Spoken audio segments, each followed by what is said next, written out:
To briefly describe the video and then I will show it to you. Basically, it is a South Carolina cop that is removing an allegedly disruptive student.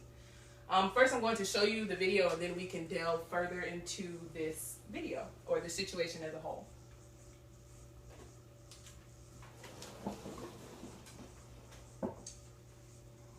Please give it a second while it loads.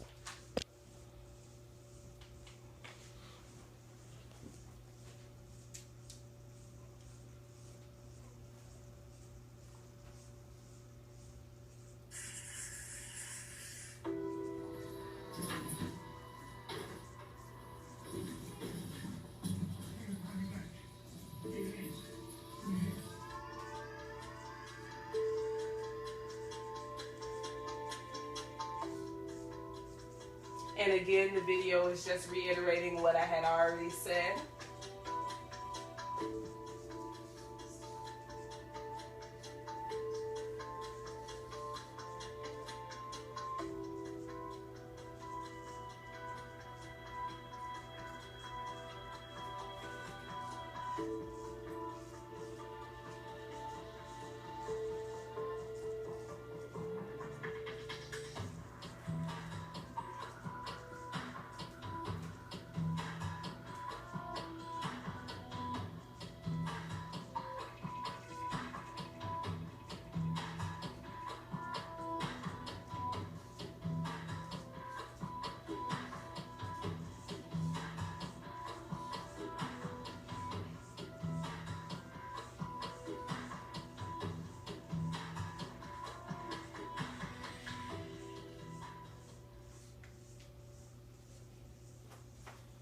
Okay, the first thing that I would like to point out is that it was a female student.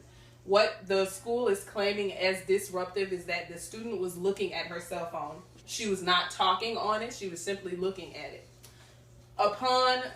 Once they found out that she was on her phone, the teacher then asked the student to put the phone down. The student refused.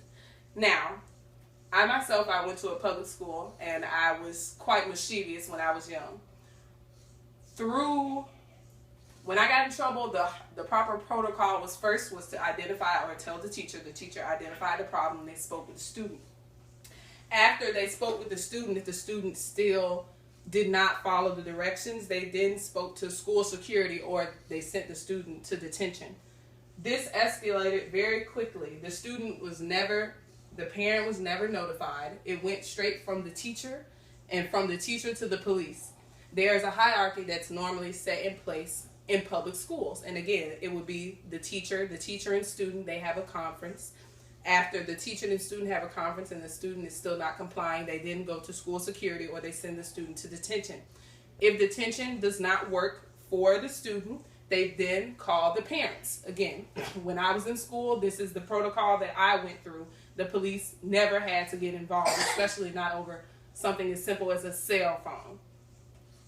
And after the parents are notified and the parents cannot do anything that will make the student behave better or behave more correctly, they then notify the principal. If the principal cannot get the student underway, that is when the police gets involved. That is only in extreme circumstances. Again, this student was not talking on her cell phone. She was simply looking at it. Upon further investigation, it was found out that the student's grandmother had died about 6 months previously, and then 3 months prior to that, the student's mother had died. I feel as though the school dropped the ball in providing counseling for this student. When they asked the student what she was looking at pictures of her grandmother or of her mother. Again, the school did not provide the student with proper counseling. They did not try to talk to the student or ask her why she was being disruptive. So, once again, by not following the protocol, I feel as though the cop was out of bounds and he did not handle the situation in the correct manner.